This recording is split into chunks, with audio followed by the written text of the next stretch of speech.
Welcome back to Outside Views. Today we're diving into yet another chapter of the ongoing Brexit fallout, one that affects what's on Britain's shelves, what's leaving its ports, and ultimately what's happening to its economy. British food and drink exports to the EU have plummeted by a staggering 34% since Brexit. And that's more than just a statistic. It's a reflection of the deep structural damage inflicted by the UK's decision to leave the European Union, particularly in sectors that once relied on seamless trade with the bloc. In 2019, Britain exported 6.37 billion kilograms of food and drink products to the EU. And fast forward to 2024, and that number has fallen dramatically. The Food and Drink Federation has been tracking these changes closely, and their findings are alarming. Some of Britain's most iconic exports, like whiskey, chocolate and cheese, remain popular in Europe. But even those products have faced declining sales, burdened by increased bureaucracy, new border regulations and growing competition from EU-based producers who have taken advantage of Britain's self-imposed isolation. Yeah, my favorite British chocolate is made in Hamburg now.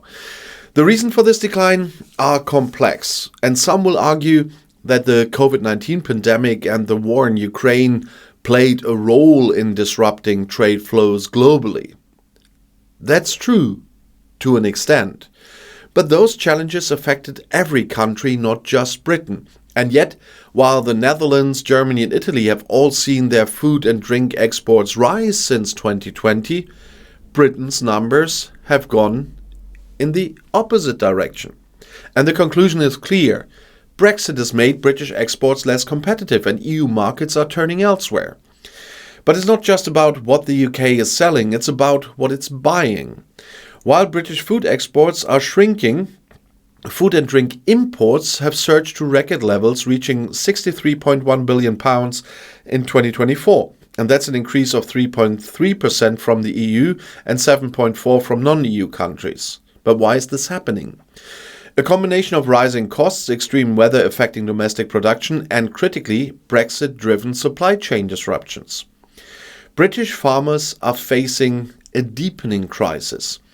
Many have seen their cash flows strangled by a combination of tax hikes, increased energy costs, and labor shortages, challenges made worse by the end of free movement. One of the most paradoxical aspects of Brexit's impact on trade is that despite new border checks on EU food imports introduced in April 24, imports from the bloc continue to rise. And meanwhile, British food exports are facing stricter checks, more paperwork, and more hurdles than their European counterparts. How is that possible? The Food and Drink Federation has pointed out that the UK government has been slow to implement equivalent trade barriers for EU imports, meaning British farmers and food producers face an uneven playing field.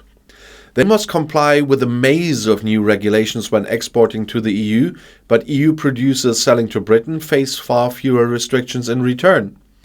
That imbalance is making it even harder for UK businesses to compete. The British government has consistently argued that Brexit would allow the UK to strike better trade deals with countries around the world. However, the reality has been far less optimistic. Trade deals with Australia and New Zealand have faced significant backlash from British farmers who feel that their industries were sacrificed in negotiations that favoured larger non-UK agricultural exporters. The Australian trade deal, for example, grants Australian meat producers near unrestricted access to the UK market, while British farmers must still contend with EU restrictions, further eroding their ability to compete. And meanwhile, the United States, a country often touted as a potential major trading partner post-Brexit, has yet to finalize any significant trade deal with the UK. Do you think there will be one? In fact, under President Donald Trump's latest tariff regime, American tariffs on certain EU goods, including wine and dairy, have increased, but the UK has not benefited from this situation. Instead, UK products continue to face the same, if not greater, barriers in the US than they did before Brexit. The UK's food and drink industry, a sector once considered a global powerhouse, now finds itself at a crossroads. With EU demand waning and domestic production under increasing strain, the industry faces an uncertain future. The government's current strategy, which involves promoting trade with non-EU countries still, has yet to deliver meaningful results. For example, while exports to Australia and Canada have increased slightly, these markets are nowhere near large enough to compensate for the losses sustained in European trade. And this isn't just about economics, it's about food security as well. By increasing its reliance on imports, the UK is making itself more vulnerable to global supply chain disruptions. Food prices in Britain have already been rising at an alarming rate, with inflation hitting food staples particularly hard. Brexit-related supply chain disruptions have added to these pressures, making British households pay significantly more for essential goods. And the question remains, what can be done to reverse this decline? One possible solution would be to negotiate a closer trading relationship with the EU, particularly in the areas of food and agriculture. A veterinary agreement, for example, would drastically reduce the need for costly and time-consuming border checks on animal products. And joining the EU sanitary and phytosanitary rules for food and food safety again would similarly ease trade restrictions and allow British food producers to compete more effectively in the European market. However, politically, this remains a challenging prospect. The government has been reluctant to pursue any policy that could be perceived as backtracking on Brexit, fearing backlash from hardline Brexiteers anywhere in politics. But as the economic consequences of Brexit continue to mount, public opinion is shifting. I said that before. Surveys indicate that a growing majority of the British population now believes Brexit was a mistake, and more voters are calling for closer ties, if not outright joining the EU again. But will the government listen?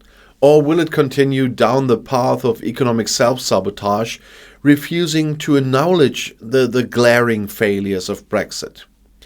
For British food producers, the choice is clear.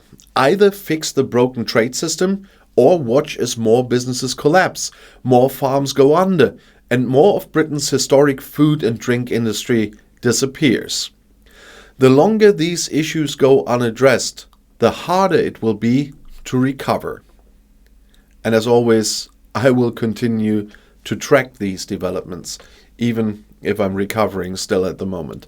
Thank you for watching Outside Views, and if you found this analysis insightful, please like, subscribe, and leave your thoughts in the comments. Stay informed, stay curious, and keep looking beyond the headlines. And if you want to see another video, the next one is right here in the end screen.